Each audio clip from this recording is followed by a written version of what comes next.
tunazungumza, hali ya maji kwenye mto Ruvu ipo ya kutosha.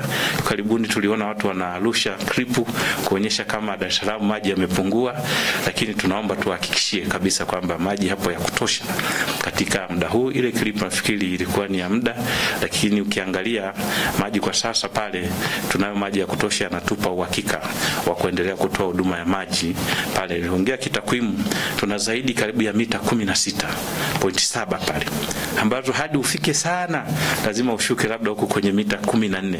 Kwa hiyo ukiangalia bado na mita moja hadi kuja kupungua unazungumza miezi. Kwa hiyo tuna uhakika na hii hali ya mvua inayokuja sasa hivi, tunaamini uhakika wa maji katika kipindi hiki katika jiji la Dar es Salaam utakuwa huko vizuri. Kuna miradi mingi inaendelea katika jiji la Dar es Salaam, lengo kuweza kuhakikisha kwamba tunatoa huduma, lakini kuna mipango ambayo nayo ipo ya kuendelea kuboresha.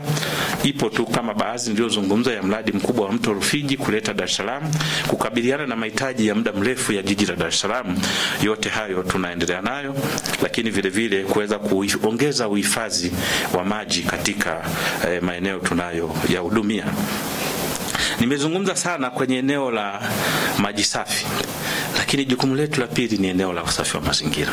Kwenye eneo la usafi wa mazingira kazi kubwa imefanyika.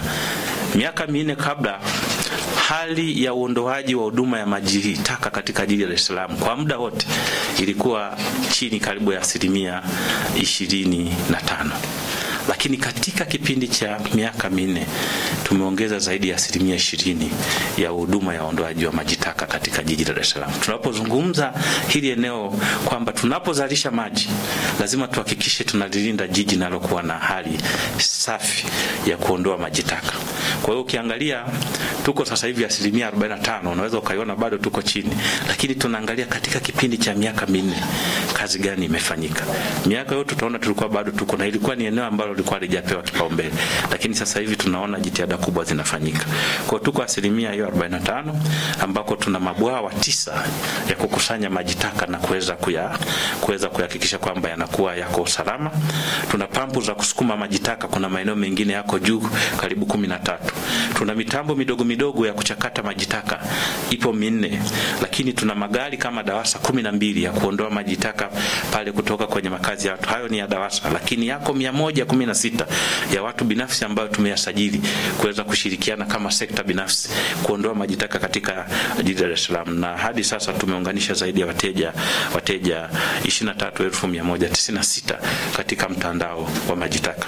Tuna miradi ya takriban bilioni 400 ambayo ni ya maji taka, ambayo ukiweza kuiangalia kwamba inaendelea bilioni 14.7 hii imekamilika na bilioni 386.1 inaendelea na utekelezaji.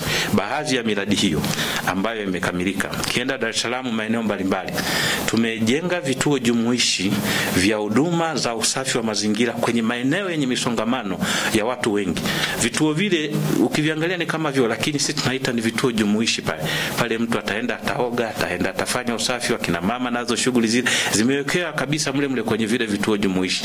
Kwa hiyo viko vituo 30 kwenye kila wilaya, maeneo yale yenye msongamano mkubwa wa watu. Hivi vimekamilika na bilioni 3.2 zimetumika kuhakikisha kwamba vinajengwa kusudi kuweza kuongeza masuala ya afya ya jamii. Tumekamilisha ujenzi wa mradi wa maji taka karibu bilioni 1.5 zimetumika kunufaisha mradi wa wakazi takriban 1,500 maeneo ya Sinza B na Sinza C na kata ya Kidikitonyama. Mradi huu nao umekamilika na umeanza, na sasa tunaenda maeneo mengine ya Sinza kwa ajili ya kuwa na miradi ya uondoaji wa maji taka. Na sasa hivi serikali inaendelea na mradi mkubwa wa utandao wa maji taka kilomita 101 eneo la Mbezi Beach, ambalo ni eneo ambalo kimsingi ukiangalia makazi kulikuwa hakuna mtandao wa maji taka.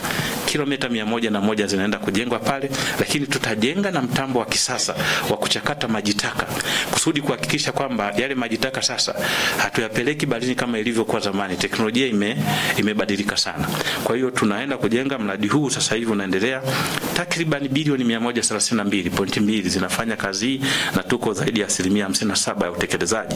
Lengo kuhakikisha yale maeneo yote yanapata huduma, maeneo ya Mbezi Beach juu, chini pamoja na Kilongawima, Salasala kule wote mtandao unalazwa kusudi kuhakikisha tunakusanya maji taka yanayotokana kutokana na matumizi ya maji. Kwa tumejenga mitambo midogo 8 ya kuchakata maji taka, na hii yote itaweza kuchakata karibu lita 780 kwa siku, na hivi tumezijenga kwenye maeneo mbalimbali, na hii inaendana vile vile na uvunaji wa gesi kutokana na hizi taka za maji taka. Tumeanza kujenga na zinatoa, na baadhi ya maeneo zina gesi ile inaenda kutumika kwa ajili ya kwenye taasisi mbalimbali kusaidia kutokana na taka zinazotokana na maji taka. Kwa hiyo tuzungumzi tu kujenga, tunalinda na mazingira, lakini tunapata by product ya kwenda kusaidia kupata nishati iliyo safi nako katika matumizi. Kwa hiyo ukienda kama pale Mburahati tumesha connect, inatumika hadi kwenye shule, lakini na maeneo mengine kule Kigamboni nako tutaunga ile gesi inayotokana kwamba tunatengeneza, tunachakata haya maji taka, lakini vile vile tunatoa mbolea, lakini tunapata na gesi kwa ajili ya kuweza kusaidia kwa ajili ya matumizi. Hii kazi inaendelea, miradi hii imefikia 54%, tuko nayo kwenye maeneo mbalimbali, na matarajio yetu kufikia ndani ya mwaka huu mwishoni, basi miradi hii iwe imekamilika na kuanza kutoa kusudi tuwe na maeneo mbalimbali. Kama ukiangalia Dar es Salaam maeneo mengine yameshajengwa sana. Sasa kwenda kujenga kuweka mitandao, kwa tumekuja na teknolojia ambayo inakuwa ni rahisi zaidi kuweza kusaidia, tunajenga kulingana na mazingira yenyewe. Maeneo kama ya Buguruni kule, miaka ya nyuma Buguruni ilikuwa ikitokea tu mvua maeneo ya kipindupindu, tumejenga pale mifumo inasaidia kukusanya kulingana na mazingira ya pale, angalau sasa wasiweze kuhakikisha kwamba kuna kuwepo na hizo nani za mlipuko wa magonjwa kama hayo. Kwa hiyo tumejenga hayo maeneo ya Buguruni kule, utaona Kinyerezi, Kisiwani na Mijibweni, Vingunguti, Kipawa pamoja na Sinzadi. Kazi hii imeendelea, na ukiweza kuangalia katika utekelezaji wa hizi karibu bilioni 9 zimetumika kuweza kuhakikisha hili tunafanya.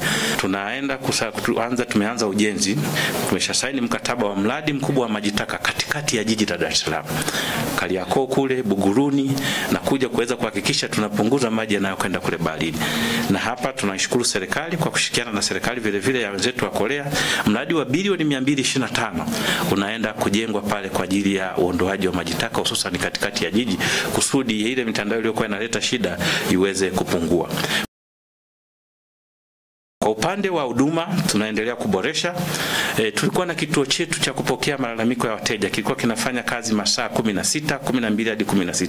Sasa hivi tumeongeza, kinafanya kazi masaa 24. Na hapa tunataka tuendelee kuboresha namna ya kupokea yale malalamiko na mtu kupewa namba la taarifa ya malalamiko aliyolitoa au taarifa aliyoitoa, kusudi kuwepo na ufuatiliaji mzuri wa taarifa aliyoitoa na kuweza kuhakikisha kwamba tunafanya kazi. Na katika TEHAMA DAWASA tuko mbali. Tumeanza kutumia teknolojia mbalimbali za TEHAMA kuhakikisha tunaboresha utendaji wa huduma. Sasa hivi kama mnavyoona, serikali imefanya hatua sana. Sasa hivi kusoma bili inaangaliwa, imesomwa mita yako, unapewa taarifa za mivujo. Sasa hivi tunazitumia kwa kutumia teknolojia kujua ni wapi ambako tumetekeleza. Kwa hiyo hapo mambo mbalimbali tunayatumia kuweza kuhakikisha kwamba tunakwenda katika maeneo haya. Na hili linaendana nako na kutumia sasa katika mita za kuanza zile za tunasema mita kabla ya matumizi, ambazo tofauti na hizi mita tulizokuwa nazo, ambazo sasa nazo tumeanza. Bahati nzuri tumeshamaliza majaribio mwaka huu, sasa tunaenda kuzifunga kwenye maeneo mbalimbali. Awamu ya kwanza tunatarajia tufunge karibu dila 65 kwa wateja mbalimbali katika maeneo ya jiji la Dar es Salaam, kufunga hizo mita za prepaid, lakini tutaenda hatua kwa hatua kuhakikisha kwamba, na hii itatusaidia kupunguza changamoto hata zingine za madeni kwa wateja na vitu kama hivyo. Kwa hiyo hili tunaenda kuweza kulifanyia kazi na kuweza kuona kama tunaboreshaje huduma katika kipindi cha miaka 4. Kwa summary, mafanikio ni hapi katika swala la utoaji wa huduma ya maji. La kwanza, tumeongeza uwezo wa kuzalisha huduma ya maji. Kabla ya miaka 4 iliyopita, uwezo wetu ulikuwa ni kuweza kuzalisha lita milioni 500.5 kwa siku. Lakini katika kipindi hiki tumeongeza zaidi ya lita milioni 34 na 100,000 kwa siku. Sasa tuna uwezo wa kuzalisha lita 534,600,000 kwa siku. Kwa hiyo ukiweza kuona kwamba kuna hatua kubwa ambayo imepigwa kwenye eneo hilo, ingawa bado kazi inaendelea kuhakikisha tunafikia mahitaji tunayotarajia. La pili, uwezo wa kuhifadhi maji ambayo yameshasafishwa umeongezeka kutoka uwezo wa kuhifadhi lita milioni 153.6 na kufikia lita milioni 198 uwezo wa kuhifadhi maji kwenye matenki ambayo yameshasafishwa, sawa na lita milioni 45,316. Na hii imeongezeka baada ya ujenzi wa matenki ya Vikawe, Tegeta A, Mshikamano, Mbweni, Bangulo na Kigamboni. Kwa hiyo angalau sasa tunaweza kuhifadhi hayo maji baada ya kuwa kwa ajili ya kwenda kuwatumia kwa wateja. Mtandao wa usafirishaji na usambazaji wa maji umeongezeka kutoka kilomita 4,690 kufikia kilomita 7,206, sawa na ongezeko la kilomita 2,500. Unajua tunapozungumza kilomita 2,500, kimsingi unaweza ukasema mtu anatoka Dar es Salaam anaenda hadi Mwanza na anarudi tena. Katika kipindi hiki ndicho ambacho tumeweza kuongeza hizo kilomita karibu 2,500. Kwa hiyo sio kazi ndogo, ni kazi kubwa imefanyika. Kikubwa ni kuendelea kuhakikisha kwamba sasa mitandao hii angalau inapata maji ya kutosha kwa kuongeza ule uzalishaji wa maji. Mtandao wa maji taka kama nilivyosema nao umeongezeka. Kulikuwa na kilomita karibu 450, lakini zimeongezeka na kufikia kilomita 519 ambazo katika kipindi cha muda mfupi ambacho nazo zimeongezeka. Idadi ya wateja waliounganisha huduma ya maji imeongezeka kutoka 343,000 kufikia takribani wateja 455,000. Tunatekeleza kutimiza ilani ya Chama cha Mapinduzi ya 2025 ambayo inatutaka maeneo ya mijini tufika 95% ifikapo 2025 na kule wenzetu vijijini wafikia 85%. Kwa katika kipindi hiki tumeongeza kwa 4% na hivyo kufikia 93% ya upatikanaji wa maji kwa wastani. Sasa hapa hii swala la wastani waga linaleta changamoto kwa watu, kwa sababu wanapata 60%, wapo wengine wanapata 70%, wapo wanaopata 80%, wapo wanaopata hata 100%. Kwa mfano maeneo niliyozungumza kule maji yanapatikana karibu muda wote. Kwa hiyo tukichukulia hii wastani, kimsingi ndio tunaipata hivi. Na jambo moja nalo kwenye wastani kueleweka, wakati mwingine kuna maeneo mengine unakuta kwamba yanasema hajafikiwa, lakini ukienda kwenye idadi ya watu walioko kwenye maeneo hali ni maeneo makubwa lakini yana idadi ndogo ya watu. Lakini kuna maeneo ambayo yameshafikiwa na huduma yana idadi kubwa ya watu na huduma imewafikia. Lakini changamoto ya huduma yetu ya maji ni kwamba hata wale wachache, kwa sababu maji hayana mbadala, hata kelele za wale watu wachache wanaopiga hajafikiwa inawezekana kwamba zikawa ni kubwa sana. Na sisi tunaamini kwamba kelele sawa za watu wachache ambao wana njaa ni kubwa zaidi kuliko kelele za watu wengi ambao wameshiba. Yaani unaweza kujikuta kwamba 90% wanapata huduma ya maji, lakini 10% tu ambao bado hawajafikiwa, unaweza kukuta kelele zake ni kubwa zaidi kuliko za 90% iliyofikiwa. Lakini kazi kubwa imefanyika na sisi tunaamini kwamba tunaendelea na utekelezaji wa ilani kama ambazo malengo yalivyowekwa, na kwa miradi hii tunayoendelea nayo na kwa kasi tunayoendelea nayo, tunaamini kwa miezi iliyobaki na miradi hii itakayoweza mingine kukamilika ndani ya mwaka huu, azima ya 95% katika jiji la Dar es Salaam itafikiwa. Kwa hiyo nichukue nafasi hii kuweza kuhakikisha kwamba kwa kweli kwa haya mambo yanayoendelea, nimezungumza fanikio hili la kuanza ujenzi wa bwawa la Kidunda ni fanikio kubwa sana katika mustakabali wa huduma ya maji katika Dar es Salaam. Tunaliona ni moja ya achievement kubwa ambalo Mheshimiwa Rais anastahili kupongezwa kwa ajili ya hili, kuweza kuhakikisha kwamba kuna kuwa na usalama wa maji. Lakini hata dhamira ya serikali ya kutoa maji mto Rufiji kuyaleta jiji la Dar es Salaam katika hatua za mbeleni hapa, nalo ni hatua ambayo inatakiwa tuweze kujivunia. Hile tutaenda kuzalisha, yani maji yote tunayozalisha hivi kule itakuwa ni mara 2 ya haya maji tunayozalisha. Kwa hiyo hatua hizi zikisha kamilika, tunaamini maeneo haya yanayohudumiwa na Dar es Salaam yataweza kusaidia. Zipo changamoto chache ambazo tunaendelea kukabiliana nazo, na moja ni kimsingi ni mabadiliko ya tabia nchi.